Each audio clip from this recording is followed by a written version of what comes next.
특별한 저의 가정사를 만인에게 공개한다는 것이 마냥 즐겁지 않은 일이지만 제 속에 있는 것을 풀어내고 싶었습니다. 풀어내지 않으면 가슴 한구석에 자리잡아 어둠이라는 자양분이 밑거름 삼아 저를 잠식할 수 있다는 것을 제 어머니를 통해 보았습니다. 싫은 소리 한번 안 하시고 언성 한번 안 높였던 우리 어머니를 생각하면 지금도 가슴이 미어집니다. 저에게는 어머님이 두 분 계셨어요. 한 분은 저를 길러주신 분이고 또 한 분은 저를 낳아주신 분입니다. 두 분 다 저에게는 소중한 분이고 아낌없는 사랑을 주셔서 누가 되지 않게끔 그 이야기를 지금부터 시작하려 합니다. 어머니 나이 20살에 아버지가 사시던 지방 어느 시골 마을로 시집을 오셨습니다. 어머니의 집은 마을에서 꽤 큰 부잣집이었으나 외할아버지의 사업 실패로 하루아침에 몰락한 집안이었어요. 딸린 식구가 많아 입 하나 덜려고 얼굴 한번 안 본 아버지에게 보냈습니다. 이 일을 두고 어머니는 그때는 말이다. 내 난군이 공부만 아니면 된다고 생각했지. 그런데 처음 보고 깜짝 놀랐지 뭐야. 키도 크고 훤칠하게 생겨서 첫눈에 내 사람이라고 확신했지. 아, 그렇고 말고. 아버지 집안도 가난했지만 어머니 쪽보다는 약간 여유가 있었던 모양입니다. 어머니가 시집와서 보니 아버지 밑으로 아직 어린 삼촌 2명과 고모가 2명 더 있었지요. 먹고 살기에도 빠듯한 살림에 입 하나가 더 늘어났으니 어머니는 새벽부터 저녁 늦게까지 허리 한번 못 펴고 일하셨다고 합니다. 그 당시 할머니 할아버지도 살아계셨는데 두 분 다 성격이 완고하고 괄괄해 갓 시집온 어머니는 두 분 대하는 게 힘들었다고 했습니다. 어린 삼촌들과 고모들을 돌보는 건 어머니 차지가 되었죠. 이듬해부터 집안 형편이 조금씩 나아져 주변에서는 어머니가 들어온 것이 복덩이라며 한마디씩 했지만 할머니 할아버지 눈에는 양이 안 찬 모양이었습니다. 옆편 애들이 뭘 안다고 저렇게 짓거려? 저 비실비실하고 멀대 같은 애를 어디다 쓴다고? 아휴 참. 어머니는 그 시대 사람치고는 키가 큰 편에 속했습니다. 두 분의 눈에는 이 모습도 마땅찮으니 조금만 실수해도 소리 지르며 어머니를 혼내셨다고 해요. 아버지는 이런 어머니가 안쓰러워 읍내에 나갔다 올 일이 있으면 뭔가를 하나씩 꼭 사다 줬다고 했습니다. 먹는 것이든 옷이든 장신구 같은 것들을 말이죠. 두 분 다 표현은 서툴렀지만 시간이 지날수록 서로를 향한 애틋한 마음은 커져갔다고 했습니다. 여보, 이번 장날 가서 사온 건데 이게 눈깔 사탕이라고 부르더라고. 동생들한테 안 들키게 당신 혼자만 몰래 먹어. 알았지? 이렇게 한 번씩 아버지는 어머니에 대한 애정을 드러내셨어요. 어머니는 아버지가 항상 혼자 먹어라 해도 어린 삼촌들과 고모들에게 다 나눠줬습니다. 해가 갈수록 살림살이가 나아져 어머니 시집 왔을 때보다 엄청 잘 살았다고 하더군요. 그런데 어머니 나이가 차고 넘쳐도 애가 들어설 기미가 보이지 않았다고 했습니다. 할머니는 어머니에게 드러내놓고 우리 집 소는 해마다 새끼도 순풍순풍 잘 낳는데 아니 너는 벌써 몇 해가 지나도 소식이 없어? 이런 말을 아무렇지 않게 하셨다고 하네요. 그런 말을 들을 때마다 어머니는 죄인이 된 듯한 기분이었다고 했습니다. 이를 지켜보는 아버지 심정도 말이 아니었어요. 약을 지어 어머니에게 먹였지만 삼신할머니는 두 분을 비켜갔다고 하더군요. 그렇게 몇 해를 보내도 어머니의 회임 소식은 없었습니다. 이 일로 어머니는 죄인 아닌 죄인이었어요. 늘 다그치는 할머니, 할아버지에게 아버지는 참을 만큼 참다가 그만 좀 하시라고 역정내며 어머니를 챙겼다고 했습니다. 그럴 때마다 다 널 위한 거라며 둘러댔지요. 어느덧 마냥 어릴 것만 같았던 삼촌들과 고모는 다 자라 하나둘 타주로 나가게 되었습니다. 그리고 거침없이 말을 쏟아내며 짱짱하셨던 할아버지가 지병으로 돌아가셨어요. 집안에는 할머니와 아버지, 어머니, 막내 고모만이 있게 되었습니다. 할머니는 할아버지 살아생전 어머니가 그 흔한 손자도 못 안겨줬다며 대놓고 타박하고 날이 갈수록 강자는 심해져 갔습니다. 그럴 때마다 어머니는 몰래 눈물을 훔쳤다고 하더군요. 어머니를 졸졸 따라다니던 막내 고모의 눈에도 어머니의 이런 모습이 애처로웠던지 새언니 울지 마. 내가 언니 딸 할게. 응? 나도 우리 엄마 같은 사람 말고 새언니가 진짜 우리 엄마였으면 좋겠어. 막내 고모는 그렇게 말하며 어머니를 웃음 짓게 했다고 했습니다.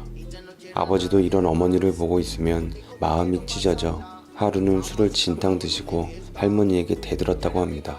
어머니, 제발 그만 좀 하세요. 이 사람 우리 집에 와서 고생이란 고생은 다 하고 나이가 한창인데 애 좀 늦게 들어선다고 그렇게 몰아세우세요. 술 먹고 애미도 못 알아보고 뭔 짓거리여? 내가 네 마누라 잡아먹기라도 했어?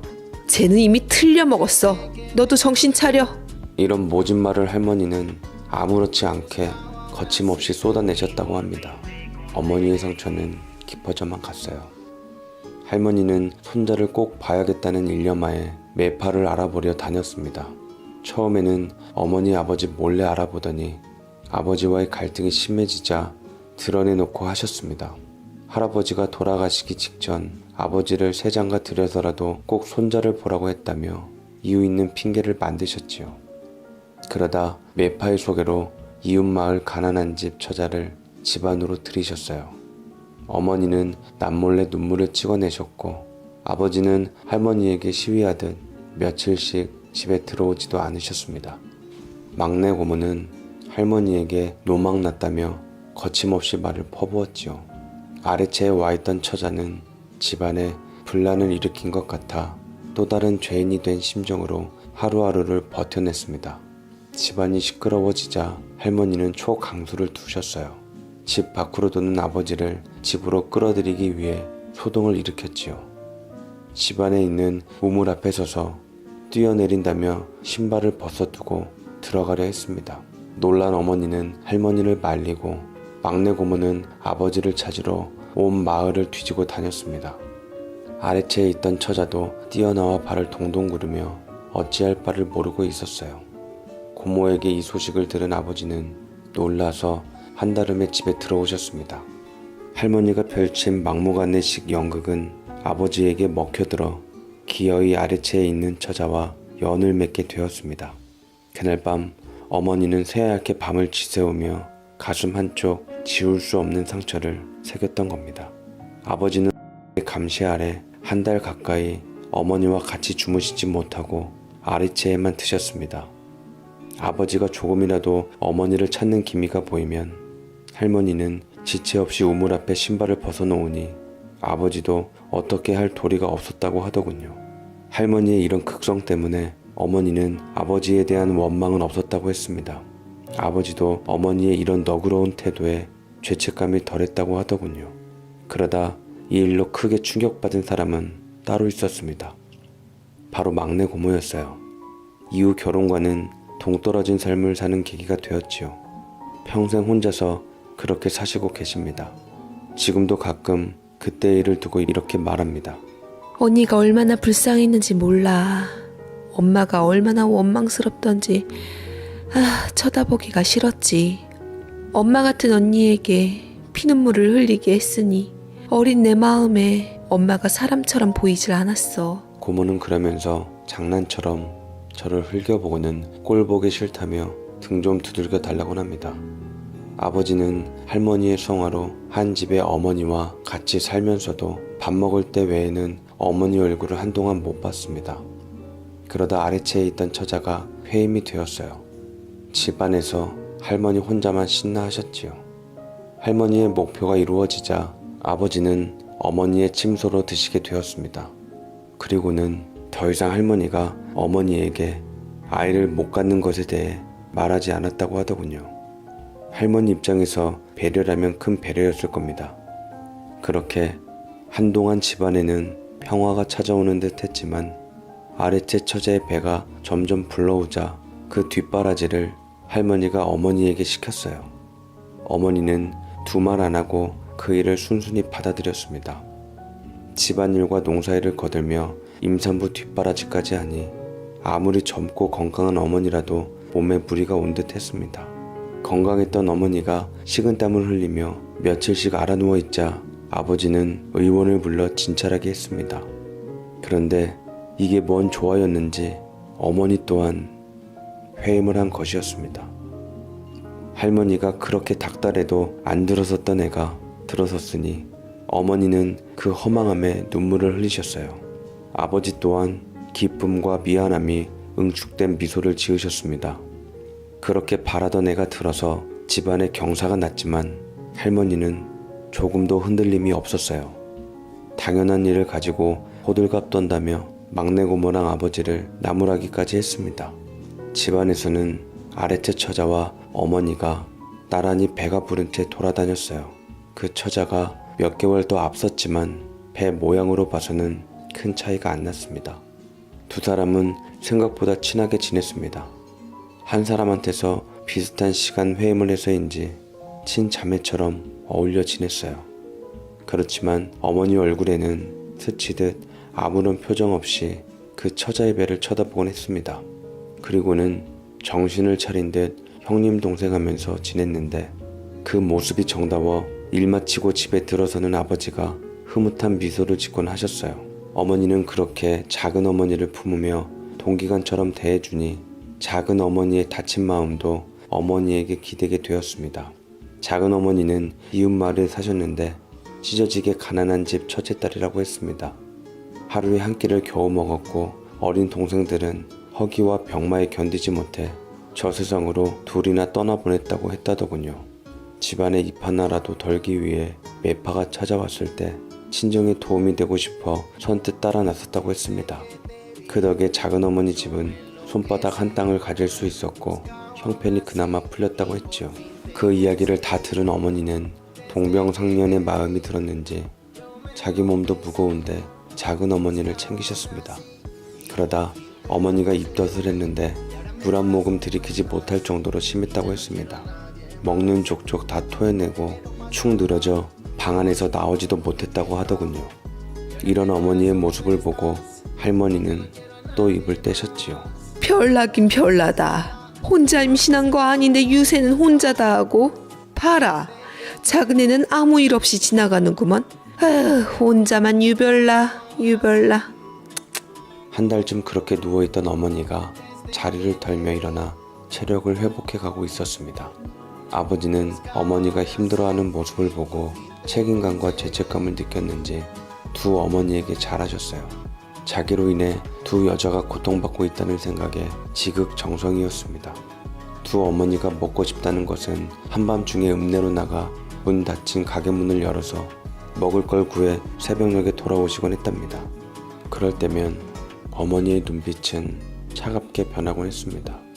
먹고 싶다고 한 것도 뒤로 물리고 등을 돌리셨죠. 어머니가 이러시는 이유를 그때는 잘 몰랐습니다.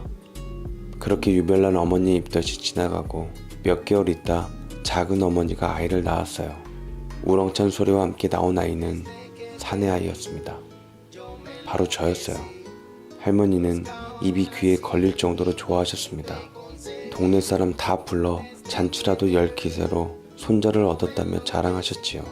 어머니도 작은 어머니에게 수고했다며 같이 좋아해 주셨습니다. 그러나 어머니의 눈빛은 흔들리며 불안함을 감추고 있었어요. 아버지는 좋아하셨지만 어머니의 눈치를 살피며 드러내놓고 감정을 표현하지 않으셨습니다. 작은 어머니는 생각보다 애 돌보는데 소질이 영 없었어요. 애 보는 것보다 일하는 게 낫다며 호민을 챙겨들고 밭으로 향했습니다. 그때 제가 3개월도 채 안 되었을 때라고 하더군요. 할머니는 작은 어머니가 그러는 걸 묵인하시고 어머니에게 저를 맡으라고 하셨습니다. 그래서 어머니는 곧 출산할 상태에서 저를 돌봐야 했습니다. 옆에서 고모가 도와줬지만 몸이 무거운 사람이 갓난쟁이를 돌보는 게 얼마나 힘들었을지 생각만 해도 고마운 마음이 절로 납니다. 저를 돌보던 어머니는 얼마 되지 않아 힘든 고비를 몇 번 넘기고 예쁜 딸을 낳았습니다. 그러나 어머니는 딸이라는 소리에 통곡하듯 우셨어요. 아버지는 어머니가 어떻게 될까봐 우셨고 막내 고모는 어머니가 운이 덩달아 울었습니다. 작은 어머니는 울음바다가 된 집안에 있을 수 없어 저를 업고 동네 한 바퀴를 도셨다고 하네요. 할머니는 이 꼴이 못마땅해 혀를 차며 어머니에게 모진 소리를 했다고 했습니다. 에휴, 겨우 딸 낳는다고 그 난리였어? 에휴, 아들 낳았다가는 집안 기둥이 흔들렸겠다. 어머니에게 그렇게 모진 소리를 하던 할머니도 여동생이 태어나고 몇 달 안 있어 돌아가셨습니다. 한 해 동안 좋은 일과 나쁜 일이 동시에 일어나다 보니 가족들도 말이 아니었어요. 그래도 어머니와 막내 고모는 여동생과 저를 돌봤고 아버지와 작은어머니는 밖에 나가서 농사를 지으셨습니다.